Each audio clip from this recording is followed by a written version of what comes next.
Hi guys, how are you this morning? I do hope everything is well. Like as usual, today I will explain you about our next material about simple sentence.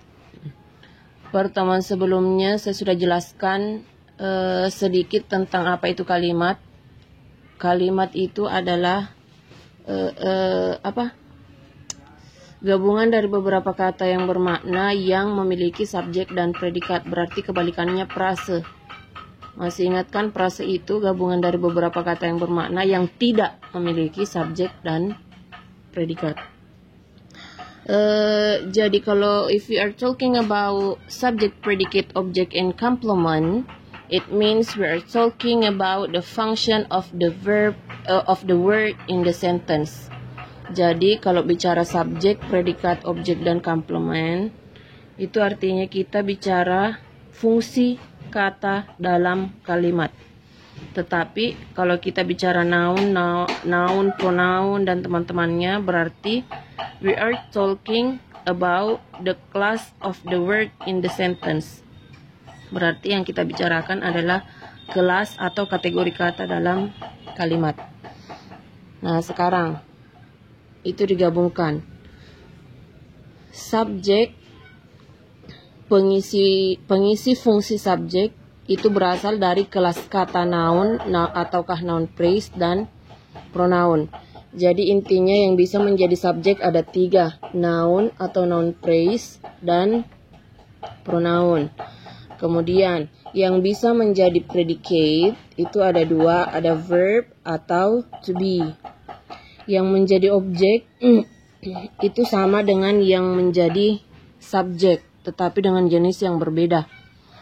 Jadi yang bisa menjadi objek, noun, noun phrase, dan pronoun. Jadi pronounnya di sini, of course, objective pronoun. Jadi yang menjadi subjek tadi adalah subjective pronoun. Nah sekarang, yang menjadi fillernya complement adalah adjective, noun, dan adverb. Ya, jadi complement itu adalah pelengkap. Nah, jadi ingat subjek, predicate, objek, dan complement itu adalah fungsi kata dalam kalimat.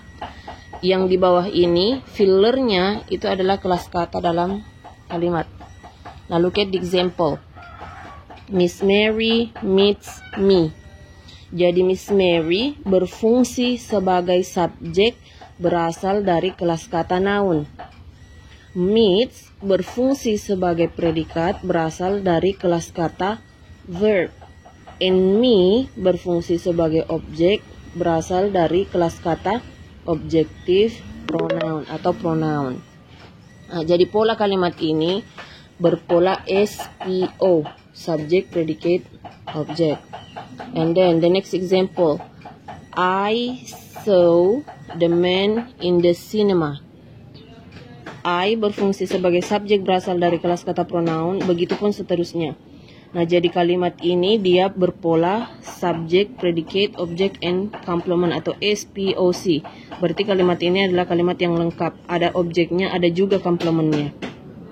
Nah, jadi complement di sini adverb, berarti bisa kita lihat bahwa adverb itu adalah filler complement. Nah, kemudian they are busy. They subjek berasal dari kelas kata pronoun, are predicate berasal dari kelas katanya to be, and busy complement berasal dari kelas kata adjective. Nah, jadi coba dilihat. Untuk complementnya, kalau dia diawali dengan to be, berarti setelahnya itu complement. Ya, jadi predikat yang dilihat. Tapi kalau predikatnya berupa verb, maka yang muncul setelahnya itu objek. Ya. Oke, sebentar saya akan kirim lagi tugasnya. If you have any question, just put your comment in the group. Jangan di japri, nomor japri. Okay guys, that's all for today. Keep on staying at home, don't go anywhere. Oke, assalamualaikum warahmatullahi wabarakatuh.